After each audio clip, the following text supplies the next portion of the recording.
성도 여러분 안녕하세요. 말씀 묵상 리바이벌입니다. 하나님과 함께하는 기쁨의 삶이 되시기를 소망합니다. 오늘 하나님께서 우리에게 주신 말씀은 시편 126편 1절에서 6절까지 말씀입니다. 함께 읽겠습니다. 여호와께서 시온의 포로를 돌려보내실 때에 우리는 꿈꾸는 것 같았도다. 그때 우리 입에는 웃음이 가득하고 우리 혀에는 찬양이 찼었도다. 그때 문나라 가운데에서 말하기를 여호와께서 그들을 위하여 큰일을 행하셨다 하였도다. 여호와께서 우리를 위하여 큰일을 행하셨으니 우리는 기쁘도다. 여호와여 우리의 포로를 남방 시내들 같이 돌려보내소서. 눈물을 흘리며 씨를 뿌리는 자는 기쁨으로 거두리로다. 울며 씨를 뿌리러 나가는 자는 반드시 기쁨으로 그 곡식단을 가지고 돌아오리로다. 아멘. 오늘 우리가 함께 묵상할 시편 126편은 포로에서 돌아온 이스라엘 백성들의 기쁨과 앞으로의 소망을 노래하는 시입니다.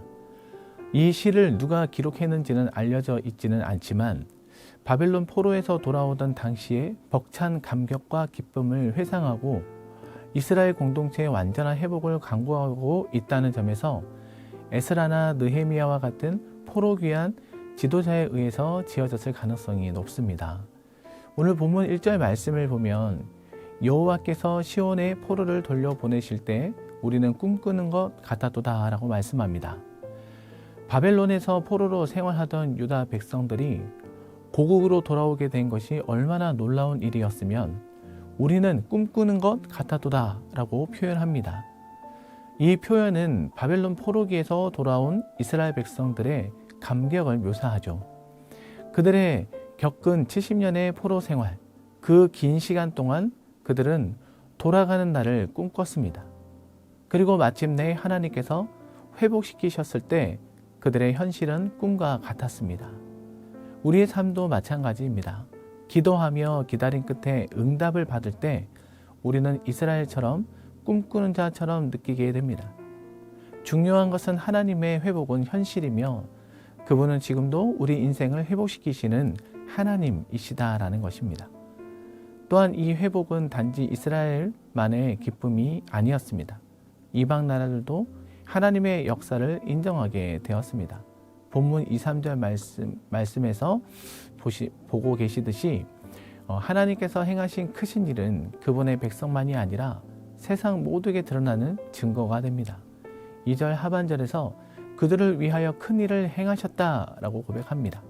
그것은 유다 백성들이 고백하는 말이 아니라 이방 사람들이 하는 말이었습니다. 즉 이방 사람들이 보기에도 그 일은 여호와 하나님이라는 분이 하셨다는 말 외에는 다른 말로는 설명이 불가하다는 의미이죠. 이 시대에도 하나님이 우리 인생을 회복시키시는 이유 중 하나는 우리의 삶을 통해 하나님의 영광이 열방에 선포되게 하기 위함입니다. 우리의 고난의 여정이 하나님의 간증의 무대가 될 수 있는 것입니다. 이어서 본문 또 4절 말씀을 보면 이미 하나님께서 포로를 돌려보내셨는데도 시인은 계속해서 회복을 강구하고 있다는 점입니다. 이 말씀은 바벨론에서 돌아온 시인이 아직 돌아오지 않고 있는 사람들이 모두 돌아올 수 있도록 역사해 주시기를 강구하고 있습니다. 이것은 완전한 회복은 아직 이루어지지 않았음을 의미합니다. 남방 시내들은 건기에는 메말라 있다가 비가 오면 갑자기 물이 넘치는 계곡입니다. 이처럼 하나님이 행하시는 회복은 급하고 강력하며 충만한 회복입니다. 우리의 삶 가운데 완전한 회복을 기대하며 중단하지 말고 계속해서 하나님 앞에 기도해야 합니다. 지금 여러분의 가정과 직장과 관계, 건강에 완전한 회복이 필요하십니까? 그렇다면 멈추지 말고 하나님 앞에 우리가 기도해야 하는 것입니다. 본문 5절과 또 6절 말씀에 보면 눈물을 흘리며 씨를 뿌리는 자는 기쁨으로 거두리로다. 울며 씨를 뿌리러 나가는 자는 반드시 기쁨으로 그 곡식단을 가지고 돌아오리로다 라고 말씀합니다. 이 말씀은 하나님의 회복 원리를 가장 강력하게 설명합니다. 눈물과 고난의 시간이 무의미하지 않다는 것이죠. 그 시간은 씨를 뿌리는 시간입니다. 비록 지금 당장은 열매가 없어 보이고 뿌린 씨가 사라진 것 같아도 하나님은 그 씨앗을 통해 반드시 기쁨의 열매를 맺게 하십니다. 이 약속은 조건부가 아닙니다. 반드시입니다. 믿음으로 오늘 눈물로 씨를 뿌리시기 바랍니다. 말씀으로 씨를 뿌리십시오.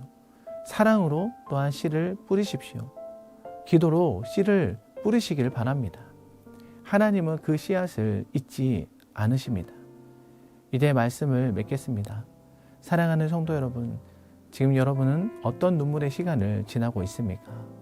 그럼에도 불구하고 믿음으로 씨를 뿌리고 있는지요? 기억하십시오. 씨를 뿌리는 사람은 아직 열매를 보지 못한 사람입니다. 그러나 하나님은 그 믿음의 행위를 보시고 반드시 열매 맺게 하십니다. 하나님은 회복시키시는 분이십니다. 하나님은 하나님의 백성을 통해 열방에 또한 영광을 받으십니다.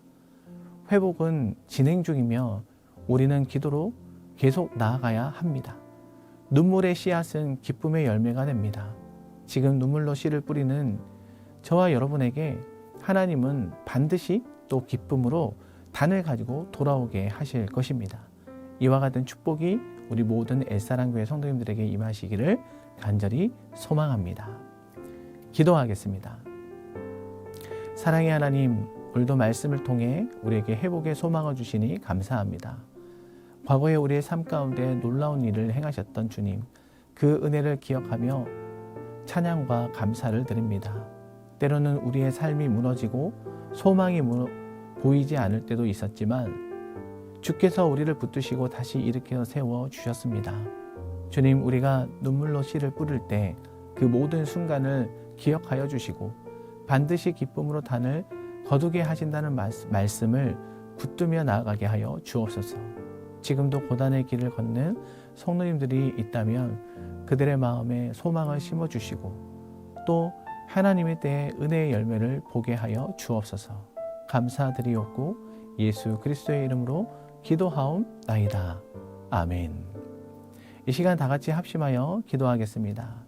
오늘 말씀을 통해 주신 것처럼 회복의 하나님을 찬양하고 기억하며 나아가게 해주시고 무너진 삶의 영역들 위해 다시 회복의 역사를 경험할 수 있게 도와주옵소서. 눈물로 씨를 뿌리는 믿음을 주시옵소서. 고난 중에서도 낙심하지 않고 말씀과 순종으로 씨를 뿌리며 나아가게 하여 주옵소서. 우리 엘사랑 교회를 위해 기도하기 원합니다. 이제 하반기 사역이 은혜 가운데 진행될 터인데 모든 것이 또 잘 진행될 수 있도록 도와주시고 또 교회를 위해 기도하는 성도님들이 되게 하여 주시며 복음의 감격과 기쁨을 전하는 교회가 되게 하여 주옵소서. 담임 목사님의 목회 사역과 말씀 사역 가운데 은혜를 주시고 또 모든 부교육자들에게도 동일한 은혜를 주시옵소서. 우리 엘사랑교회 성도님들의 가정에 정말 하나님 주님 보시기에 화목과 평안과 사랑이 넘치게 하여 주시고 하나님을 경외하는 가정이 되게 하여 주시며 또 영육의 강건함이 필요한 성도들에게 치료의 광선을 베풀어 주셔서 또한 회복의 은혜가 있게 하여 주옵소서. 이와 같은 마음을 담고 우리 시간 다 같이 합심하여 기도하겠습니다.